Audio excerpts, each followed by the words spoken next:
पूरे खानदान में हो रहे थे, क्योंकि ये पहली लव मैरिज थी इस परिवार की। प्रिया और जसमीत के परिवार वालों को दोनों के रिश्ते से कभी कोई आपत्ति नहीं थी। दोनों परिवार वाले खुश थे और उनकी शादी भी धूमधाम से करवा दी गई। प्रिया बहुत खुश थी कि जिससे उसने प्यार किया उसी से उसकी शादी हुई थी। हाँ, नए परिवार में वो पंजाबियों में एडजस्ट होना थोड़ा मुश्किल तो था प्रिया के लिए। गुड मॉर्निंग मम्मी जी, क्या बना रहे हो? अरे आज मैं क्यों कुछ बनाऊंगी? आज तो तेरी पहली रसोई है ना। आज तू खाना बनाएगी पुत्र। जी हाँ मम्मी जी, बताइए ना क्या बनाना है। ऐसा कर पुत्र, एक तो छोले भटूरे बना दे। जसमीत को हलवा बहुत पसंद है, मीठे में वो बना दे। साथ में कटलेट और पुदीने की चटनी और लस्सी भी बना देना। शायद आज पहली रसोई है ना, इसलिए इतना सब बनवा रही हैं मम्मी जी। कोई बात नहीं, रोज़ थोड़ी ना इतना सब बनता होगा। हाँ, ऐसे ही होगा। क्या सोच रही है प्रिया बहू? कुछ मिस तो नहीं हो गया ना मुझसे? तुझे याद आ जाए तो तू अपनी तरफ से बना देना, ठीक है? जी जी ठीक है मम्मी जी। प्रिया ने आज तक इतना सब एक साथ नहीं बनाया था, इसलिए सब कुछ बनाते बनाते वो बहुत ज़्यादा थक गई। हाँ, आखिरकार सब कुछ बन ही गया। कोई बात नहीं प्रिया, आज पहली रसोई है ना, इसलिए इतना सब बनवाया है। कल से सिंपल दाल रोटी ही खाएंगी सब। खाना बन गया पुत्र? जी मम्मी जी, टेबल पर लगा दूँ? हाँ हाँ बिल्कुल लगा दे, सब इंतज़ार ही तो कर रहे हैं खाने का।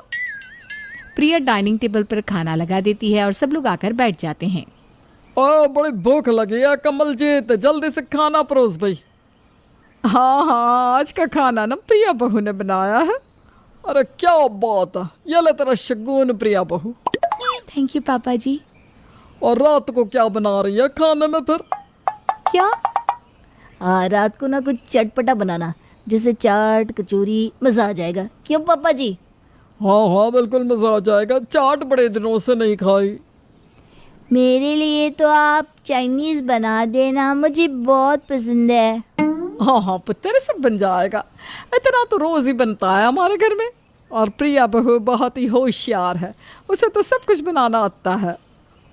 इतना सब रोज़ बनता है इस घर में? कम है ना। अभी हम लोगों ने ना थोड़ा कम कर दिया है खाना। वो क्या है ना, अभी हम डाइट कर रहे हैं सब। ये डाइट है? अच्छा। चलो अब जल्दी से ये खा लो, रात की तैयारी प्रिया बहू कर देगी। प्रिया के ससुराल वाले सिर्फ खाने खाने और खाने के बारे में ही सोचते थे। ना तो उन्हें किसी बात से मतलब था, ना ही लेना देना। पापा जी मम्मी जी, ये देखिए मेरा रिजल्ट आ गया। जो एग्ज़ाम मैंने शादी से पहले दिया था ना, उसमें मेरे कितने अच्छे नंबर आए हैं, देखिए तो। ओहो, ये तो बड़ी चंगी गल है यार। इसी खुशी में आज पाव भाजी खाएंगे। सब जाने वट मलाई लस भला भला। हाँ, आज गोभी के पराठे भी बनाना है, इतनी खुशी की बात जो है। हाँ, आलू के भी, बल्ले बल्ले। प्रिया सबको देखती रहती है, क्योंकि किसी ने उसके रिजल्ट तो देखी ही नहीं थी। बस खाने के लिए आपस में भंगड़ा भंगड़ा कर रहे थे। उन्हें रिजल्ट से कोई लेना देना नहीं था। उन्हें तो बस एक नया बहाना मिल गया था, खाने का, नई नई चीज़ें खाने का। उसके ससुराल वाले तो ठीक, पर उसका पति जसमीत भी बस खाने की ही बात करता रहता। जसमीत, तुम्हें याद है हम पहली बार कहाँ मिले थे? बिल्कुल याद है जी, हमारे कॉलेज की बार। श्याम वड़ा पाव वाला है जो सबसे बेहतरीन वड़ा पाव बनाता है जी, वहीं आपके ऑयल में और मैंने बटर में वड़ा पाव ऑर्डर किया था। उसने आपको बटर वाला और मुझे ऑयल वाला वड़ा पाव दे दिया, और उसका स्वाद इतना ख़राब था ना कि क्या ही बताऊँ। हाँ हाँ, वो तो ठीक है। और और उसके यहाँ सैंडविच भी अच्छा होता है, पर मुझे ज़्यादा पसंद नहीं है। आपको पसंद है? अरे जसमीत जी, अच्छा ये छोड़ो, आपको हमारी सगाई का दिन याद है? अरे उसको मैं कैसे भूल सकता हूँ जी। उस दिन मैंने खास दलजीत की कटरिंग करवाई थी। अरे आपको पता है, उसके हाथ का खाना बड़े बड़े लोग खाते हैं जी। क्या मस्त पनीर की सब्जी थी, रस मलाई का स्वाद, ओए होए होए होए, अब भी मेरे होठों पे है जी। और वो लस्सी, आय हाय मजा ही आ गया था जी, है ना? हे भगवान, क्या करूं मैं इन सब का? अगोड़ा पे मिलेगा लो रेट। ओ जी, सर में दर्द हो रहा है, मैं कुछ खाने को ले आता हूँ, सर में दर्द उतर जाएगा। इनको कुछ नहीं हो सकता सच में। प्रिया का ससुराल उठते बैठते जागते सोते बस एक ही चीज़ के बारे में बात करता और सोचता था, और वो था खाना, जिससे अब प्रिया बहुत तंग आ चुकी थी। अब उसने सोचा कि कुछ तो ऐसा करना पड़ेगा जिससे इन सबको पता चले कि ज़िंदगी में खाने के अलावा भी बहुत कुछ है। ज़िंदगी में सोचने को और बात करने को भी बहुत कुछ है। प्रिया 2 दिन से चुप रहने लगी थी और खाना भी एकदम सिंपल सा बनाने लगी थी। किसी से कुछ बात नहीं करती, चुपचाप पड़ी रहती। तो तीसरे दिन सबने पूछ ही लिया, अरे प्रिया पुत्र, क्या बात है? 2 दिन से तुसी बहुत चुप है, किसी बात पर गुस्सा आ गया है क्या? हाँ, खाना भी इतना सिंपल बनाया है 2 दिन से, ना बटर डाला है ना चीज़। हाँ ये तो आपको दिखाई देगा ही कि खाना सिंपल है। बटर नहीं, चीज़ नहीं, पराठे नहीं, दही नहीं, राजमा चावल नहीं, यही सब तो दिखता है ना आप सबको। और क्या नज़र आता है इन सब के अलावा, बताइए तो। की होया पुत्र, तो मैंने साफ साफ दस, क्या प्रॉब्लम है? मम्मी जी, इस घर में हर कोई बस खाने के बारे में बात करता है। रात को क्या बनेगा, दिन को क्या खाएंगे, नाश्ते में क्या बनेगा, और कोई कुछ बात नहीं करता। मैं सारा दिन किचन में यही खाना बनाती रहती हूँ और सोचती हूँ जब टेबल पर बैठते हैं तब भी खाने की बातें। ऐसा नहीं कि कुछ और बात कर ली या किसी और चीज़ के लिए सोच लिया। परेशान हो गई हूँ मैं इन सब से। मुझे बिल्कुल अच्छा नहीं लगता जब हम सब बस एक ही टॉपिक के बारे में बात करते रहते हैं। तो सही तो कह रही है प्रिया पुत्र, सारा दिन एक ही चीज करके बोर नहीं हो जाएगा क्या इंसान? हाँ प्रिया बहू, हमें माफ कर दे, हमने तेरे बारे में सोचा ही नहीं कभी कि तुझे कैसा लगता होगा।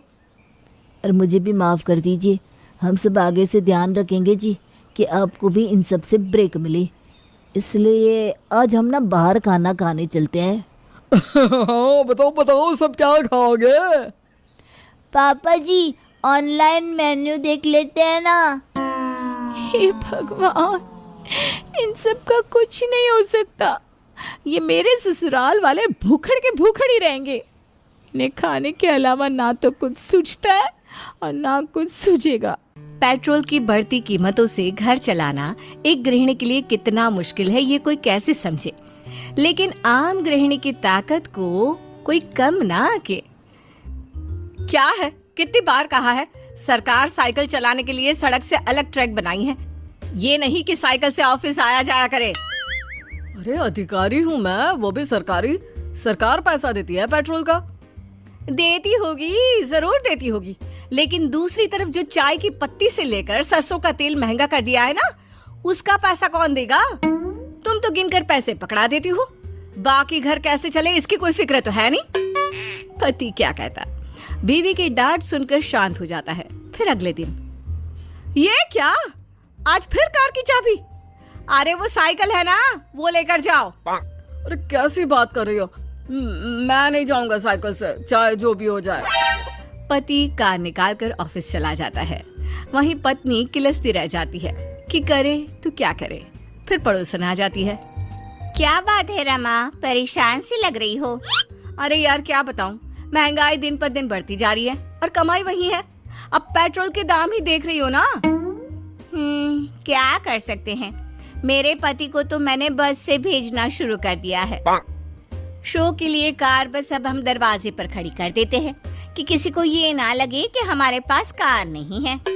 अरे मेरे पति तो मानते ही नहीं। मैंने कहा साइकिल लेकर जाइए, लेकिन साफ मना कर दिया। ये तो है।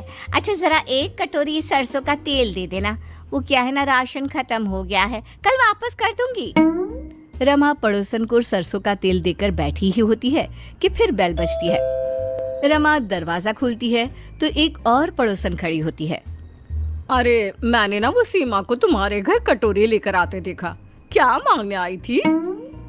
सरसों का तेल, बोल रही थी खत्म हो गया है, कल लेने जाएगी। वो कहीं ना लेने जाएगी, ये महीने तो उसके घर की सब्जी में तड़का ऐसे ही लगा है। रमा को बात समझ में नहीं आती। क्या मतलब, कैसे लगा है तड़का? अब देखो, महीने में कितने दिन होते हैं? 30 दिन, पूरे 30 दिन। पर भाभी क्यों मेरी परीक्षा ले रही हैं? हाँ? अरे नहीं नहीं, अब ये बताओ कि हम लोगों की सोसाइटी में घर कितने हैं? 90 घर हैं।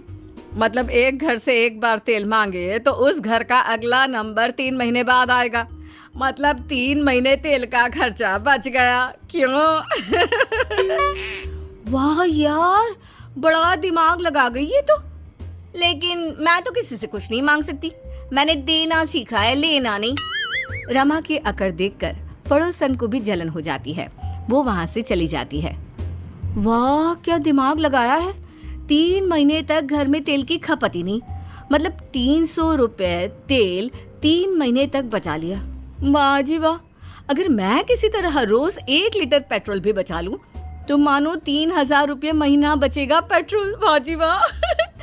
लेकिन कैसे कैसे कैसे कैसे? रमा खूब सोचती है कि क्या किया जाए। फिर उसे एक आइडिया आता है और फिर उसी रात, ये रही बोतल और ये पाइप। आज रात गली के जितने स्कूटर और बाइक खड़े हैं सबके तेल निकाल कर अपनी कार में डाल दूंगी। अगले रोज, अच्छा मैं ऑफिस जा रहा हूँ और प्लीज रोज रोज तेल का चिक चिक मत किया करो। अरे नहीं नहीं, जाओ ना, आराम से जाओ। पति तो चला जाता है, लेकिन गली में जिसे देखो वो अपनी 2 व्हीलर को स्टार्ट करने की कोशिश में लगा था। मजा आ रहा है इन लोगों को देखकर। कैसे लगे इन्हें क्या पता। अब हम लोगों के अच्छे और इन लोगों के धक्के देने वाले दिन शुरू हो गए। अब क्या था, रमा को जब भी वक्त मिलता वो निकल पड़ती चोरी के लिए। वहीं मोहल्ले वाले भी लगातार अपने व्हीकल से तेल खत्म होने से परेशान थे, लेकिन किसी को पता नहीं चल रहा था कि तेल कहाँ जा रहा है। वहीं एक दिन, अरे रमा, मैं एक बात बोलना चाह रहा हूँ। वो मैं जब भी पेट्रोल पंप जाता हूँ मेरे कार की टंकी पहले से ही भरी होती है। पता नहीं ऐसे कैसे हो रहा है। हो सकता है तुम्हारी कार अच्छा माइलेज दे रही हो, या फिर हो सकता है कि तुमसे डरती हो। खैर, बात मजाक में आई गई हो जाती है। लेकिन फिर एक दिन रमा की सहेली उसके घर आती है। रमा, वो अपना जैकेट देना ना, मैं कल शिमला जा रही हूँ, वो भी बाई रोड अपनी कार से। क्या बात है यार, पेट्रोल के इतने दाम बढ़ गए हैं। पता है कितने का पेट्रोल लग जाएगा? अरे छोड़ ना, देख, जब मैं कार से रास्ते का वीडियो बनाकर डालूंगी या फिर अपनी फोटो सोशल मीडिया में डालूंगी, उसे देखकर जो लोग जलेंगे उसके आगे तो पेट्रोल का जलना कुछ भी नहीं है। हाँ, बात तो सही है, लेकिन उसके लिए तो बहुत मेहनत करनी पड़ेगी। ये भी देखना होगा कि स्कूटर की जगह फिर तो कार से पेट्रोल चोरी। क्या क्या कहा? कार से पेट्रोल का क्या? हाँ, अब कुछ नहीं, चलो मैं तुम्हें अपनी जैकेट ला कर देती हूँ। हाँ, सहेली चली जाती है, लेकिन कार से दूर लॉन्ग ड्राइव में घूमने की इच्छा जाग जाती है। फिर जब शाम को पति आता है तब, देखिए मैं साफ बोल रही हूँ, अब मैं भी घूमने जाऊंगी लॉन्ग ड्राइव में, प्लीज। अरे एनी टाइम, तुम बोलो कब चलना है, मैं ट्रेन की टिकट बुक करवा देता हूँ। ना ना ना, मैं ट्रेन से नहीं कार से जाऊंगी। पर पेट्रोल, तुम तो हमेशा रोना रोती रहती हो कि पेट्रोल कम खर्च करो, कितने दाम बढ़ गए हैं। हाँ, उसका भी इंतजाम हो जाएगा, तुम उसकी चिंता मत करो। बस ये बताओ कितना पेट्रोल लगेगा? यही कोई 30 लीटर के करीब। क्यों, क्या हो गया? अगले रोज रमा बड़ी सी बोतल और लंबी सी पाइप लेकर पड़ोसी की कार से पेट्रोल चोरी कर रही होती है। हाय रे, 15 दिनों में 30 लीटर, कम से कम 2 लीटर का टारगेट रोज का रखना होगा। बस फिर क्या था, अब रात होते ही रमा बड़ी बोतल और लंबा पाइप लेकर पेट्रोल चोरी में लग जाती। सब ठीक चल रहा था, लेकिन फिर एक दिन कॉलोनी वाले सारे मिलकर बात कर रहे होते हैं। अरे यार, मेरी कार में मैं रोज पेट्रोल डालता हूँ, रोज खत्म हो जाता है। पहले तो 2 व्हीलर से ही पेट्रोल की चोरी हो रही थी, अब कार से भी। हम लोगों को मिलकर अब चौकीदारी करनी पड़ेगी कि कौन ये काम कर रहा है। ये बात रमा के कान पर पड़ती है। मतलब 2-4 दिन ये काम बंद करना पड़ेगा। अब रमा 2-4 दिन चोरी का काम बंद कर देती है, लेकिन कहते हैं ना, चोर चोरी से जाए, हेरा फेरी से ना जाए। एक रोज हाँ, बड़े दिनों से चोरी नहीं की। क्यों ना इस कार की टंकी का ढक्कन पेचकस से खोल दूं। रात को आकर जल्दी से पेट्रोल चुरा लूंगी। रमा जैसे ही किसी की कार से तेल चुराना शुरू करती है, सामने से कार का मालिक आ जाता है। शक तो आप पर पहले से था, लेकिन आज आपको पकड़ ही लिया। तभी सोसाइटी के सभी लोग वहाँ आ जाते हैं। क्या आप जानती हैं हम लोगों को पिछले कई महीने से कितनी परेशानी हो रही थी? और मुझसे कह रही थी मैं किसी से कुछ मांग नहीं सकती, लेकिन चोरी कर सकती है, हैं? भेजो अभी से जेल। रमा डर जाती है। नहीं नहीं नहीं, मुझे माफ कर दो, मुझसे गलती हो गई थी। अरे तुम्हारी गलती ने तो हम लोगों के घर का सारा बजट ही बिगाड़ दिया था, लेकिन तुमने ये किया क्यों? अपना बजट सुधारने।